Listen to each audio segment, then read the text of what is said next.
invite à ouvrir vos Bibles dans le livre des Actes des Apôtres, au chapitre 11. Nous étions il y a quelques semaines de cela déjà. Et nous lirons aujourd'hui à partir du verset 19, Actes 11, verset 19. Ce message se situe donc dans cette série Antioche, une église missionnaire.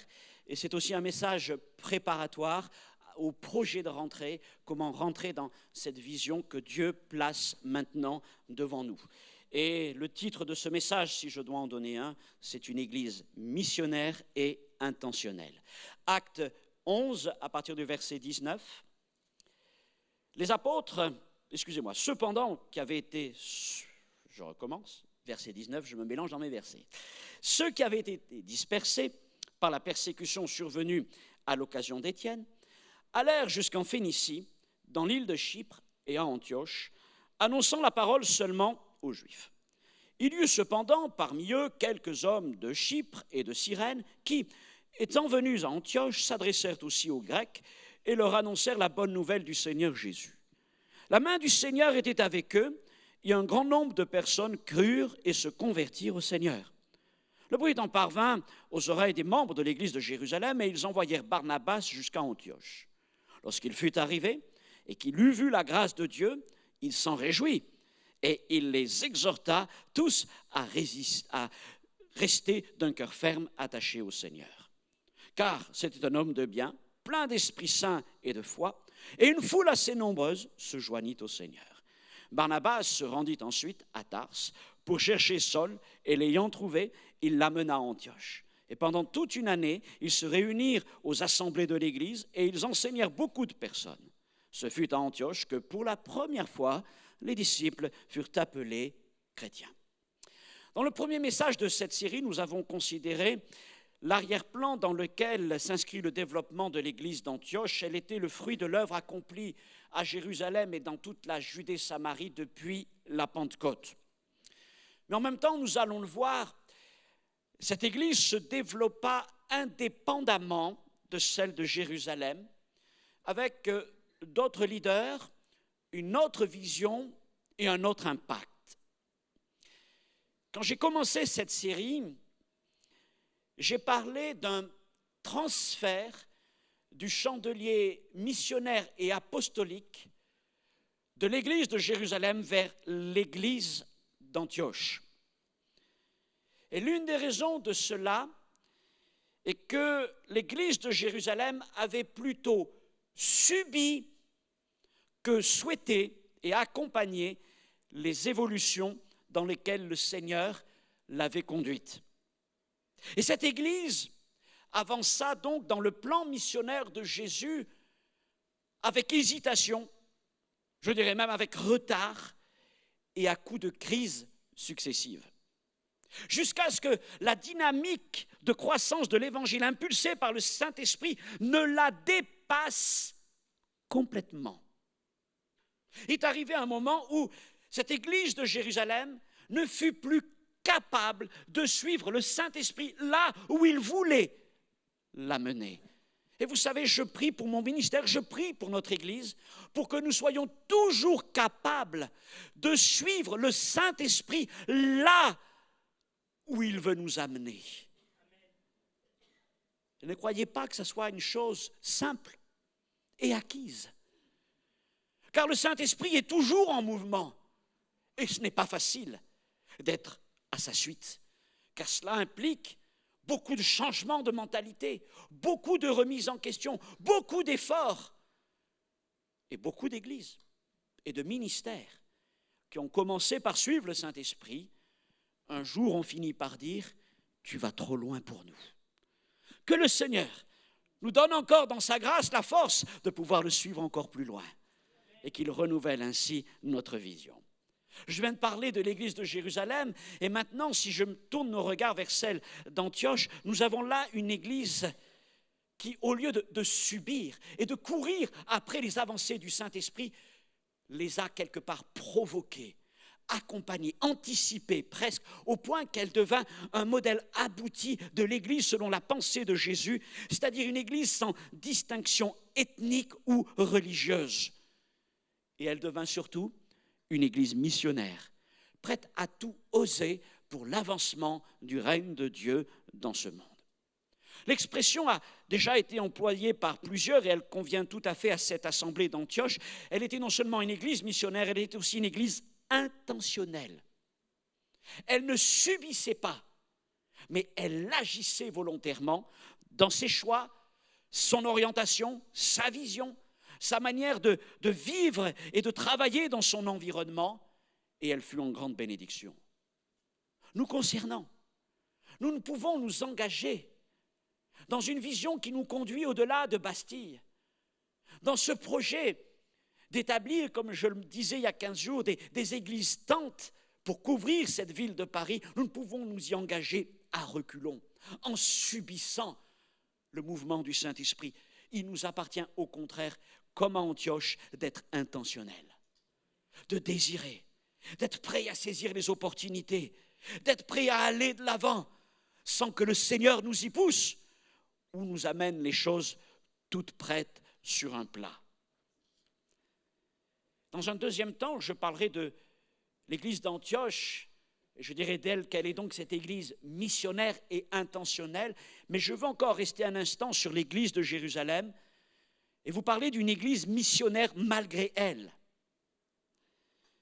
Le début de notre texte au verset 19, qui nous parle de ceux qui ont été dispersés par la persécution, nous ramène à un verset du chapitre 8, verset 4 des Actes des Apôtres, où après la persécution et la mort d'Étienne, il est écrit que ceux qui avaient été dispersés allaient de lieu en lieu, annonçant la bonne nouvelle de la parole. Au moment de la mort d'Étienne, il y a donc eu une période difficile pour l'Église, et beaucoup ont quitté Jérusalem. Ils ont gagné les contrées environnantes, notamment la côte phénicienne, c'est-à-dire la côte du Liban aujourd'hui. Et certains se sont même embarqués pour l'île de Chypre, d'autres partirent pour l'Afrique du Nord, et d'autres partirent encore pour Antioche, dans le nord de la Syrie, qui était à l'époque la troisième ville de l'Empire romain après Rome et Alexandrie en Égypte. Et ce furent là les premiers pas missionnaires de l'Église. Pour la première fois, l'Église quittait donc Jérusalem et la Judée. Mais il est difficile de dire que ces premiers pas missionnaires étaient intentionnels. Car c'était à cause de la persécution qu'ils quittèrent Jérusalem et non par vision ou par conviction. Toutefois, dans les lieux où ils arrivèrent, ils ne se replièrent pas sur eux-mêmes en disant « nous ne savons pas ce qui va nous arriver là où nous sommes maintenant ». Au contraire, ils ont quand même témoigné du Seigneur Jésus. Depuis plusieurs années, il y avait donc un feu puissant à Jérusalem. Le jour où la Pentecôte avait éclaté, le Saint-Esprit avait allumé un brasier. Et dans cette ville, des choses extraordinaires s'étaient passées, au point qu'il est écrit que la ville était remplie de l'Évangile. Et peut-être que ceux à Jérusalem pouvaient se dire « c'est bien, nous avons fait notre travail ». Mais ce n'était pas là la vision du Seigneur. Lui désirait que ce feu s'étende bien au-delà des limites de cette ville. Dieu voulait embraser le monde. Le problème, c'est qu'il rencontrait des réticences de la part des disciples et même des leaders. Face à ces réticences, le Seigneur a donc employé ce que j'appellerais la stratégie du pompier pyromane. Je m'explique. À travers un homme qui voulait éteindre le feu du Saint-Esprit, Dieu embrasa le monde. Vous savez qu'un grand incendie commence souvent avec un vent qui emporte avec lui des braises. Vous savez, dans le sud de la France, en Provence ou dans les Garrigues, un buisson s'enflamme et pas de chance, la tramontane ou le mistral souffle et voilà que quelques braises s'en vont un peu plus loin et le feu, très rapidement, se répand. Il y avait un homme dans sa colère, un certain Saul, qui voulut éteindre les premières flammes du feu du Saint-Esprit. Mais dans sa colère, il souffla sur l'Église et il ne fit que disperser ces flammes un peu plus loin. Et Saul fut responsable d'une première phase d'expansion de l'Église, non pas comme prédicateur, mais comme persécuteur. Dieu transforme toujours le mal en bien. Et c'est ainsi qu'à travers Saul et les hommes violents qui étaient avec lui, Jésus suscita une génération de missionnaires malgré eux. Malgré eux, parce que s'il n'y avait pas eu Saul, ils seraient peut-être restés toute leur vie à Jérusalem. Mais à cause de Saul, ils sont partis dans les contrées voisines. Et ils allèrent prêcher ainsi l'évangile. Ils étaient néanmoins courageux.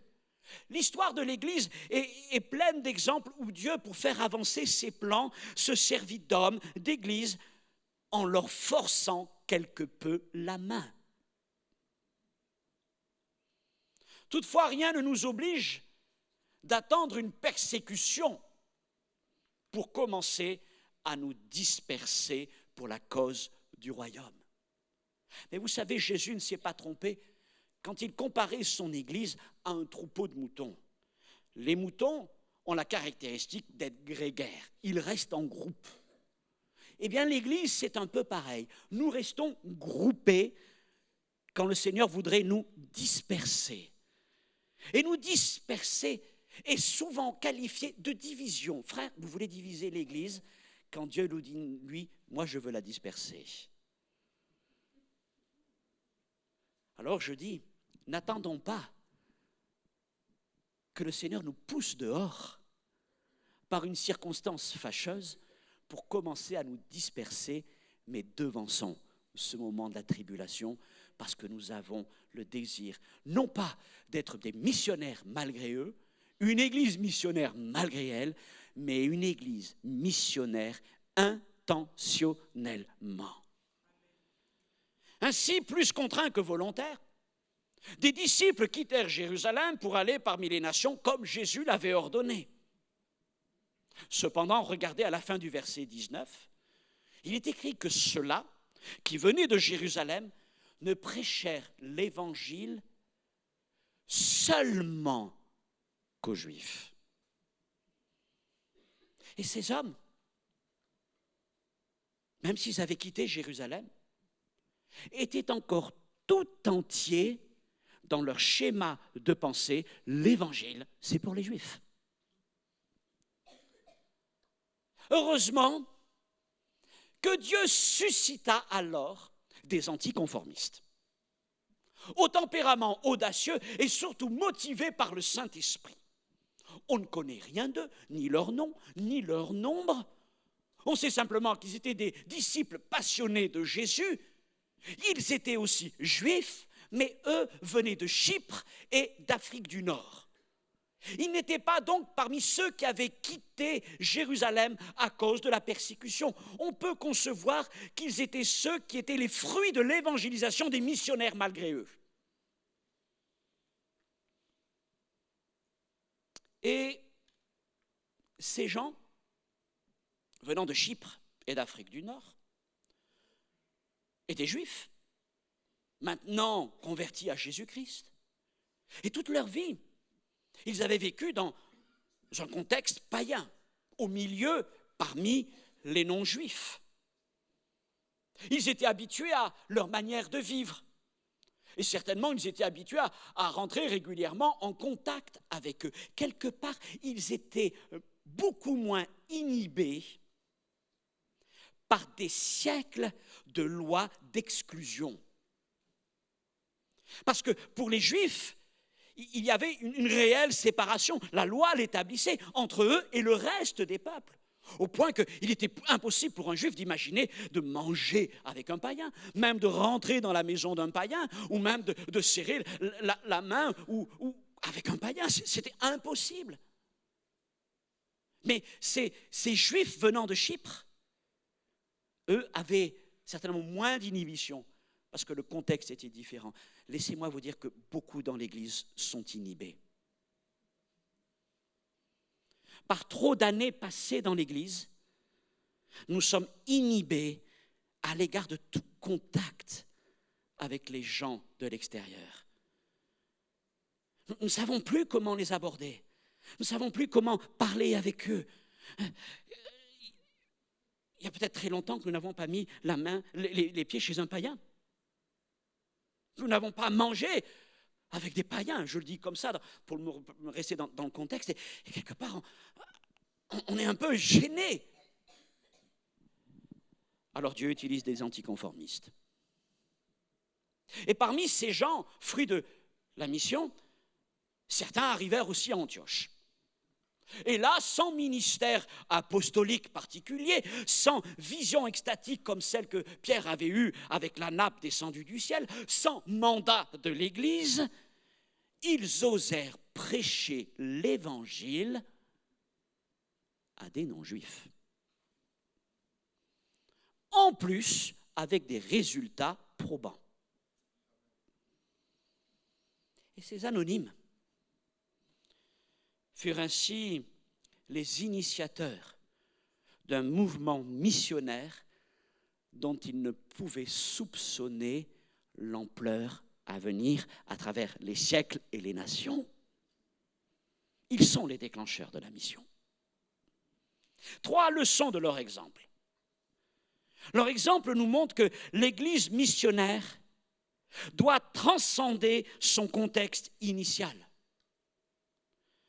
Malgré leur dispersion parmi les Grecs et les nations, les disciples de Judée et de Jérusalem étaient encore pris dans leur paradigme ethnique, culturel et religieux et ils n'arrivaient pas à sortir de leurs habitudes. Et à cause de cela, ils limitaient l'expansion de l'Évangile à leur schéma de pensée, seulement comme ça. Les disciples de Chypre et d'Afrique, habitués à côtoyer les Grecs, n'eurent pas de mal à dépasser leur contexte pour aller vers les habitants des villes et d'Antioche particulièrement.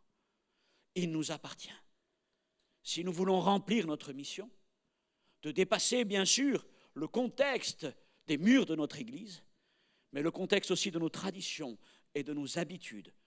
Parce que ce n'est pas avec ce contexte étroit et limité que nous pourrons atteindre les habitants de cette ville de Paris. Deuxième leçon, l'Église missionnaire brise des siècles de barrières religieuses, sociales et ethniques. L'Église missionnaire cherche à atteindre tous les hommes et elle n'a que faire des distinctions que les religions, les politiques, le racisme même va dresser entre les hommes. Enfin, troisième chose, nous le voyons avec eux, l'Église missionnaire est intentionnelle. Les disciples originaires de Judée et de Jérusalem étaient arrivés à Chypre, au Liban et à Antioche presque malgré eux, je le disais. Par contre, ceux de Chypre, d'Afrique du Nord, ont choisi, voulu préparer la mission. Ils n'ont pas subi la mission, ils l'ont provoquée. Que de grâce et de percée spirituelle lorsque le Saint-Esprit trouve des gens suffisamment motivés pour devenir intentionnels, volontaires. Et c'est alors, comme nous montre le verset 21, qu'il déploie sa main. Il étend sa main et il s'accomplit des choses extraordinaires. Vous savez pourquoi il peut étendre sa main sur les gens qui nous entourent, sur les populations qui ne connaissent pas Jésus? Parce que sa main n'est pas occupée à pousser l'Église.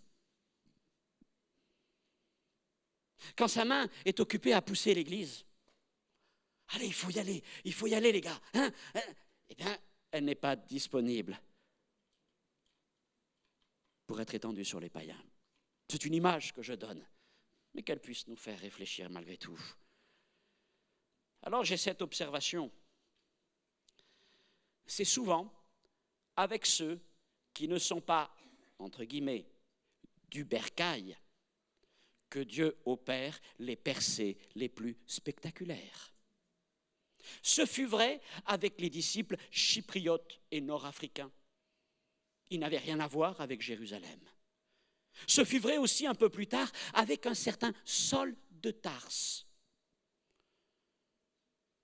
qui ne connaissait pratiquement pas les apôtres au début de son ministère et pendant des années encore, et qui n'avait quasiment aucun lien avec l'église de Jérusalem. Ses liens, c'était avec l'église d'Antioche. Dieu opère des percées avec ceux qui ne sont pas du bercail. Quand on ne trimballe pas avec soi toute une culture et un historique, c'est beaucoup plus facile d'être intentionnel, d'être innovant et de franchir les barrières. C'est pour cela que Dieu se sert d'hommes sortis d'on ne sait où. D'où ils viennent ceux-là? Ils ne sont pas membres de l'église. Ils viennent de quelle église? On ne sait pas. Ils arrivent comme ça. Du coup, forcément, ils dérangent. Parce qu'ils ne parlent pas le même patois que nous.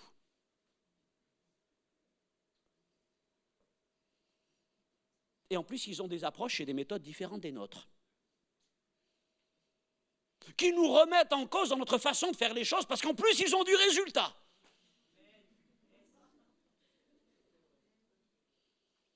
Notre défi, pour nous chrétiens de Pentecôte et particulièrement des assemblées de Dieu, est de savoir, tout en respectant notre passé, le dépasser et nous réinventer. Et tout comme Paul disait qu'il était hébreu, né d'hébreu, que ça lui donnait la légitimité pour juger de la situation spirituelle de ses compatriotes juifs, étant moi-même fils et petit-fils des pasteurs des assemblées de Dieu, j'ai aussi une certaine légitimité pour dire que nous croulons et nous étouffons sous des années de tradition et de culture qui parfois semblent être même des siècles. Je vais vous dire, ce n'était pas facile, même pour moi, même quand j'en ai le désir, de m'affranchir de toute cette culture, de toute cette histoire, mais c'est incontournable. Parce que je ne veux pas perdre le chandelier missionnaire et apostolique. On vient donc de parler d'une église missionnaire malgré elle, celle de Jérusalem, et puis ensuite d'une église missionnaire intentionnellement, celle d'Antioche, et nous voyons aussi que cette église d'Antioche fut conduite par des leaders avec une vision missionnaire. Nous voyons au verset 22, et c'est la troisième fois au moins que ça arrive. La première fois, ça avait été à cause du réveil à Samarie, la deuxième fois à cause de ce qui s'est passé chez Corneille, et maintenant la troisième fois à cause de ce qui se passe à Antioche. Un bruit arrive jusqu'à Jérusalem. Les apôtres apprennent ce qui se passe à Antioche. Et alors, ils réagissent, il faut faire quelque chose. Vous savez, souvent, les églises sont en retard d'un bruit. Quand il se passe quelque chose, on en a les échos. Et puis on se dit, il faut aller voir absolument ce qui se passe. Il y a peut-être quelque chose à faire là, il faut quand même... Et alors, l'une des choses les plus difficiles à ce moment-là est de choisir le bon gars pour le bon job. Qui allait-il envoyer? Imaginez le contexte d'Antioche. Je ne l'ai pas décrit, vous pourrez le trouver facilement sur Internet. Antioche de Syrie, troisième plus grande ville de l'Empire romain à l'époque, était la capitale mondiale de la dépravation. Voilà. Donc c'était vraiment un lieu immoral, païen, et tout ce que vous voulez. Et on ne veut surtout pas savoir, à vrai dire. Et en plus, on a là une église complètement différente des autres, parce que pour la première fois, on a une église qui rassemble des juifs et des non-juifs. Alors imaginez que les frères à Jérusalem, se concertant pour comprendre ce qui se passe à Antioche, envoient ce brave frère bien connu de tous, bien droit dans ses bottes, avec des conceptions bien établies depuis longtemps. Et il l'envoie à Antioche. Eh bien, c'était s'assurer d'un massacre total de l'œuvre. Combien de réveils, de mouvements de l'esprit locaux ont malheureusement été victimes de ce genre de choix? On a envoyé des gens droits dans leurs bottes et qui sont venus piétiner les premiers fruits de l'œuvre du Saint-Esprit. Heureusement, les apôtres étaient des hommes pleins d'Esprit Saint. Et ils ont choisi le bon gars. Ils ont choisi Barnabas. Et je crois qu'ils l'ont choisi intentionnellement Ils ne comprenaient pas trop ce qui se passait à Antioche, mais vraiment, ils ont été conduits par le Seigneur. Barnabas était l'homme de la situation. À cause de ses qualités morales et spirituelles, c'est un homme d'encouragement, de générosité, de foi, de vision, de sagesse, un homme plein d'Esprit Saint. Mais c'était aussi un homme avec une histoire personnelle. Il était juif, mais chypriote aussi. Il avait donc grandi dans un contexte grec, tout en étant attaché à sa foi. Et à cause de cela, nous pouvons dire qu'il était l'homme de la situation. Parce qu'il était en quelque sorte l'un des leurs. Il pouvait comprendre. À la fois ses disciples partis de Chypre pour témoigner de Jésus à Antioche, mais ça ne lui posait pas de problème d'entrer en relation avec les nouveaux chrétiens d'origine païenne qui se tournaient vers le Seigneur dans cette église. Et alors j'aime beaucoup Barnabas. Et là encore, toute la qualité de son caractère explose en quelques paroles. Quand il arrive à Antioche, la première chose qu'il fait, c'est de voir. Et là, je peux vous dire qu'il en faut des qualités morales et spirituelles pour se contenter de voir. Parce qu'il arrive bien des cas où ceux qui sont envoyés viennent surtout pour redresser. Parce qu'ils n'ont pas besoin de voir, ils savent déjà. Donc il faut remettre les choses à plomb. Barnabas, lui, est venu et il a vu. Et surtout, le texte le dit, il vit la grâce de Dieu. Et je vais vous dire, ce n'est pas facile de voir la grâce de Dieu dans des choses qui sont différentes de celles que nous avons l'habitude de voir. Parce que Dieu opérait d'une manière différente à Antioche que celle qu'il avait opérée à Jérusalem. Et il aurait pu dire, mais ça, à Antioche, nous ne l'avons pas vécu à Jérusalem.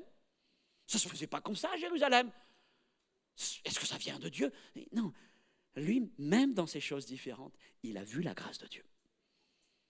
Il a vu le Seigneur à l'œuvre.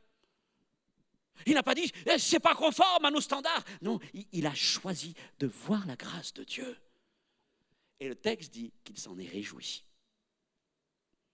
Encore une fois, je connais tant d'exemples où, incapables de voir la grâce de Dieu sous une forme différente, des églises, des pasteurs, des ministères ont éteint les feux de l'esprit. Barnabas avait vu. Pour autant, sa mission n'était pas finie. Et il ne rentra pas à Jérusalem pour faire son rapport parce que lui aussi avait été quelque part comme contaminé par la joie et la grâce du Seigneur qui se manifestait dans cette ville et dans ses assemblées. Alors, il s'attacha à eux. Et la première chose qu'il fit ensuite, c'est les encourager. Il n'est pas venu pour leur dire, bon, c'est pas mal ce que vous faites, mais on va faire différemment quand même. On va remettre les choses à plomb. Non, il les a encouragés. Les gars, ce que vous faites, c'est bien. Continuez. Dieu est avec nous. Dieu nous bénit. On va aller plus loin ensemble. Et il s'est attaché à eux. Et plus encore, pris par cette ferveur, il va même jeter de l'huile d'Esprit Saint sur le feu en allant chercher celui que tout le monde avait oublié. À cause du ministère puissant du Saint-Esprit, parmi eux, l'Église grandit. Le texte dit, c'est l'expression littérale traduite en français, il y avait là une multitude géante. Vous imaginez, multitude géante au sujet de la foule de chrétiens à Antioche. Il dit là, Barnabas s'est dit, ça encore, c'est son humilité, je ne vais pas pouvoir arriver à faire tout seul. Il me faut quelqu'un. Chercher le bon gars. Oh, ça, on en parle avec les pasteurs, hein, c'est jamais évident de trouver le bon compagnon. Et ça, et avec Barnabas pour faire ça, il n'est pas retourné à Jérusalem. Il est allé à l'opposé, à Tars, pour aller chercher ce fameux Saul et le ramener avec lui. Quelle vision! Quelle vision! Saul qui n'avait rien à voir avec les gars de Jérusalem, qui n'avait rien à voir avec la maison mère, qui était presque un franc-tireur, un gars dont on se méfiait encore, et il est allé le chercher. Quelle vision! Un ministère décrié, certainement Saul, un ministère pas authentifié, pas certifié, pas conforme. Mais ensemble, ils ont formé la père missionnaire la plus extraordinaire que la Bible et l'histoire de l'Église n'ait jamais connue. Nos églises ont besoin de disciples intentionnels qui acceptent de transcender leur histoire, leur culture. Pour se dire, l'important, ce n'est pas ce que nous vivons à l'intérieur, mais l'important, c'est tous ces gens qui sont à l'extérieur, ils ne connaissent pas encore l'Évangile. Paul le dit, je me suis fait tout à tous, alors je veux les atteindre, je veux dépasser ce cadre, je veux être volontairement missionnaire. Et c'est avec vous, avec nous, que Dieu veut travailler premièrement. Dans le contexte d'Antioche, Dieu n'a pas choisi d'abord Barnabas et Saul, il a d'abord utilisé des gens tout simples. Vous êtes ces gens. Si vous acceptez de rentrer dans la vision du Seigneur. Et puis après, Dieu a suscité des hommes pour les conduire, des hommes qui eux-mêmes étaient capables de transcender leur culture. Des siècles de tradition pour dire on va faire différemment, parce que nous sommes dans un contexte différent, parce que le plus important c'est la mission et le salut des âmes. Et voilà que Barnabas et Saul sont arrivés. Et ce texte finit sur cette parole qu'au bout d'un an de travail dans cette ville, les gens d'Antioche ont remarqué qu'il y avait un groupe de plus en plus nombreux au milieu d'eux. Ils étaient juifs d'origine, mais il n'y avait pas que des juifs. Pourtant, ils parlaient souvent de l'histoire juive et de la Bible juive. Mais ils parlaient aussi d'un autre qu'on appelait le Christ. Alors, ils se sont dit, tiens, on va les appeler les chrétiens. Au début, c'était un sobriquet, hein, parce que Christ, ça veut dire oint. Pour vous dire un peu l'esprit du sobriquet, aujourd'hui, on dirait les gominés. Hein, ceux qui ont passé du gel sur la tête. Je ne vais pas dire les géleux, c'est pas joli. Les gominés. Alors oui, c'était un sobriquet, mais ça en dit long sur l'impact que ce groupe de frères et de sœurs ont eu sur la ville. Parce que quand on donne un sobriquet, à partir du moment où il y a quelqu'un qui se fait remarquer, et ils avaient retenu l'essentiel, ceux-là, ils sont du parti de Christ. Ceux-là, ils nous annoncent Christ. Ils ne nous annoncent pas telle ou telle bénédiction, ils ne nous annoncent pas telle ou telle chose, non, ils sont de Christ. Qu'on puisse un jour se rappeler de notre Église comme celle qui annonce Jésus-Christ. Au début, on appelait les chrétiens de Pentecôte les Alléluia. Qu'on puisse un jour nous donner un sobriquet, parce que par la grâce de Dieu et la puissance du Saint-Esprit, nous saurons remuer cette ville. Mes frères et sœurs, l'année prochaine, nous faisons le choix de ne pas attendre la persécution. Nous faisons le choix de ne pas attendre d'être tellement nombreux qu'un jour on va vraiment avoir un problème, un accident dans l'église, au point que la mairie ou la préfecture nous disent « Eh les gars, maintenant ça suffit. On se fâche, vous êtes trop nombreux, on vous menace de fermer les locaux. » Ça pourrait nous arriver. Et j'y verrai pas une action du diable, j'y verrai une action de Jésus-Christ, qui nous dit « Bon, ben oui, vous êtes encore là. » Parce que des fois, on veut toujours mettre sur le diable, parce que ça nous évite de nous remettre en cause. Quand c'est des fois le Seigneur qui paume, alors je n'ai pas envie d'attendre qu'il y ait une grosse tuile qui nous tombe sur la tête. J'ai envie qu'on se sépare à la manière de l'Évangile. Et qu'ensemble, on se donne la main d'association pour aller plus loin. Et je vous remercie parce que je crois qu'il y a peu d'églises en France qui sont capables de faire ça, de rentrer dans un projet où on ne sera plus tous ensemble. Oh Seigneur, on ne sera plus ensemble, on ne sera plus ensemble. Dans les premières statistiques que je vois du sondage, qui porte déjà sur presque 40% des bulletins, n'hésitez pas à apporter le vôtre aussi. Plus de la moitié de l'Église, d'entre vous, vous êtes prêts à partir. Alors je ne dis pas que la moitié qui va rester ici, vous allez vous la couler douce maintenant. Hein. Oh là, les excités sont partis. Non, Bastille, c'est un moteur. On va prendre un temps pour souffler un petit peu. Mais ici, il faut que ça reste un moteur. On va continuer à travailler parce que le Seigneur nous ouvre le 11e, alors il ne faut pas s'arrêter maintenant. Hein. Et puis à République, on va aller de l'avant. Parce qu'on veut le salut des Parisiens. Le Seigneur place devant nous une grande mission. Et je sais que vous êtes prêts à la relever. On n'attendra pas la tribulation. On veut aller de l'avant. Et les disciples d'Antioche n'ont pas été des missionnaires malgré eux. Ils ont été des missionnaires intentionnels. Puissions-nous, nous aussi, être intentionnels dans notre désir de servir Dieu et notre ville. Amen. Père notre Dieu Tout-Puissant, nous te remercions pour ces exemples, l'église de Jérusalem, merveilleuse église qui a grandi, qui a rempli la ville du témoignage de l'évangile, qui a traversé des persécutions, et merveilleuse église d'Antioche, fondée par ces gens simples, ces disciples audacieux, motivés par le Saint-Esprit et désireux de remplir leur vocation, leur mission. Et Père, nous voulons être dans cet état d'esprit. Nous te remercions pour tout ce que nous avons vécu jusqu'à présent dans ce lieu, mais maintenant c'est un nouveau temps et tu nous appelles, Seigneur, un peu à nous disperser et à commencer à remplir cette ville. Et moi, je veux rêver que ça ne soit pas une dispersion simplement en 2 lieux, mais que nous nous dispersions de plus en plus, pour qu'il y ait de plus en plus de feux qui s'allument dans cette ville. Seigneur, que ça soit comme un brasier. Ça ne soit, Seigneur, le souffle de l'Esprit qui passe au milieu de nous et qui prend des braises. Seigneur, fais de chacun d'entre nous une braise pour allumer des feux dans cette ville et dans ces banlieues. Alors nous te disons, mon Père, aide-nous à nous débarrasser de tout ce qui pourrait nous inhiber, de toutes nos traditions, nos lourdeurs qui sont là. Et Seigneur, que nous soyons simplement libres pour accomplir volontairement la mission que tu nous donnes. Nous ne voulons pas, Seigneur, que ta main soit simplement là pour nous pousser, mais que ta main soit, Seigneur, sur ceux vers qui tu nous envoies, afin qu'un grand nombre se convertissent. À toi toute la gloire. Amen. Que Dieu vous bénisse, vous accompagne dans sa grâce tout au long de cette semaine.